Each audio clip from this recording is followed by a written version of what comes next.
As minhas primeiras relações com a justiça foram dolorosas e deixaram-me funda impressão. Eu devia ter 4 ou 5 anos por aí e figurei na qualidade de réu. Certamente já haviam me feito representar este papel. Mas ninguém me dera a entender que se tratava de julgamento. Batiam-me porque podiam bater-me. Isso era natural. Os golpes que recebi antes do caso do cinturão, puramente físicos, desapareciam quando findava a dor. Certa vez minha mãe surrou-me com uma corda nodosa, que me pintou as costas de manchas sangrentas. Moído, virando a cabeça com dificuldade, eu distinguia nas costelas grandes lanhos vermelhos. Deitaram-me, enrolaram-me em panos molhados com água de sal e houve uma discussão na família. Minha avó, que nos visitava, condenou o procedimento da filha. E esta afligiu-se, irritada, feria-me à toa, sem querer. Não guardei ódio da minha mãe. O culpado era o nó. Se não fosse ele, a flagelação me haveria causado menor estrago e estaria esquecida. A história do cinturão, que veio pouco depois, avivou-a. Meu pai dormia na rede, armada na sala enorme. Tudo é nebuloso. Paredes extraordinariamente afastadas, rede infinita, os armadores longe e meu pai acordando, levantando-se de um mau humor. Batendo com os chinelos no chão, a cara enferrujada naturalmente, não me lembro da ferrugem, das rugas, da voz áspera, do tempo que ele consumiu rosnando uma exigência. Sei que estava bastante zangado, e isso me trouxe a covardia habitual. Desejei vê-lo dirigir-se à minha mãe e a José Bahia, pessoas grandes, que não levavam pancada. Tentei ansiosamente fixar-me na esperança frágil. A força de meu pai encontraria resistência e gastar-se-ia em palavras. Débil e ignorante, incapaz de conversa ou defesa, fui escolher-me num canto para lá dos caixões verdes. Se o pavor não me segurasse, tentaria escapulir-me pela porta da frente, chegaria ao açude, pelo corredor acharia o pé do turco. Devo ter pensado nisso, imóvel atrás dos caixões. Só queria que minha mãe, Sinhá Leopoldina, Amaro e José Bahia surgissem de repente, me livrassem daquele perigo. Ninguém veio. Meu pai me descobriu, acocorado e sem fôlego, colado no muro, e arrancou-me dali violentamente, reclamando um cinturão. Onde estava o cinturão? Eu não sabia, mas era difícil explicar-me, atrapalhava-me, gaguejava. Embrutecido, sem atinar com o motivo da raiva, os modos brutais, coléricos, atravavam-me. Os sons duros morriam desprovidos de significado.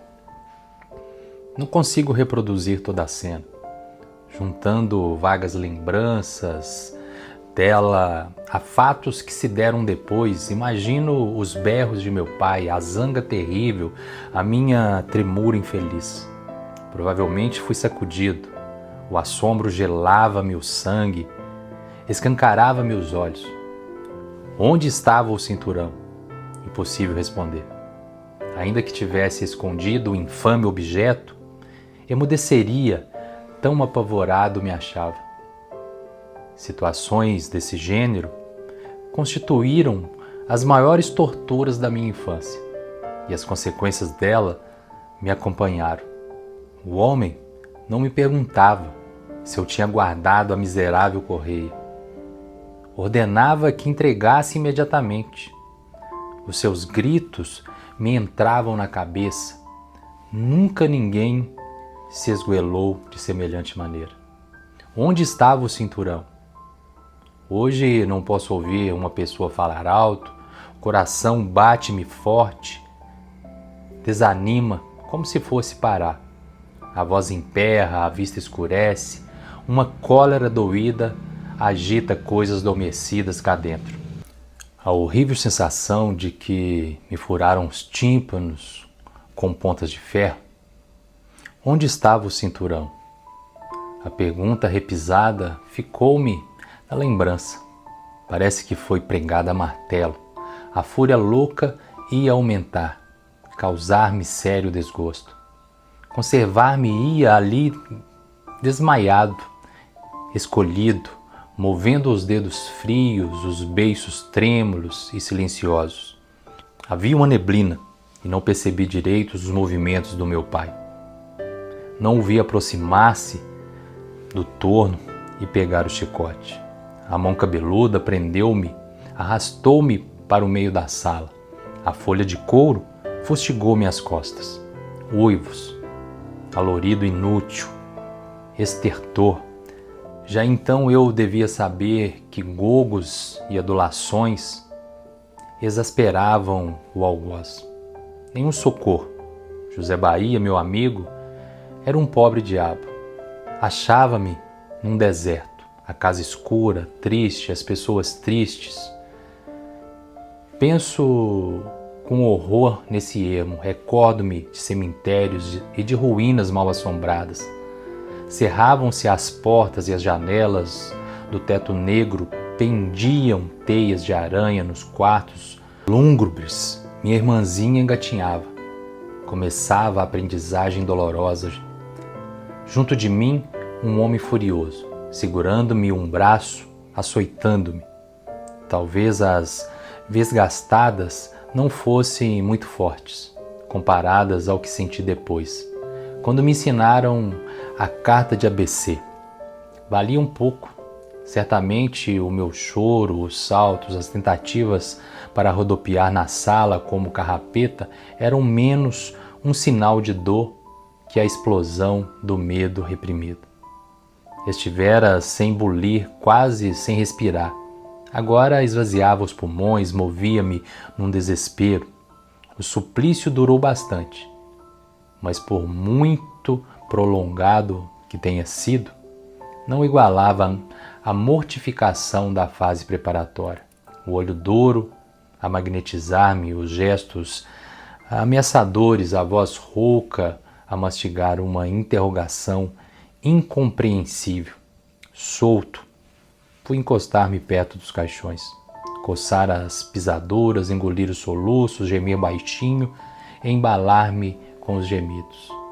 Antes de adormecer, cansado, vi meu pai dirigir-se à rede, afastar as varandas, sentar-se e logo se levantar, agarrando uma tira de solo, o maldito cinturão, a que desprendera a fivela quando se deitara. Resmungou, entrou a passear agitado. Tive a impressão de que ia falar. Baixou a cabeça, a cara enrugada serenou, os olhos esmoeceram, procuraram um refúgio onde me abatia. Aniquilado, pareceu que a figura imponente minguava e a minha desgraça diminuiu. Se meu pai se tivesse chegado a mim, eu o teria recebido sem arrepio, que a presença dele sempre me deu. Não se aproximou, conservou-se longe, rodando inquieto, depois se afastou. Sozinho viu de novo, cruel e forte, soprando, espumando, e ali permaneci, miúdo, insignificante, tão insignificante e miúdo como as aranhas que trabalham na telha negra. Foi esse o meu primeiro contato que eu tive com a justiça.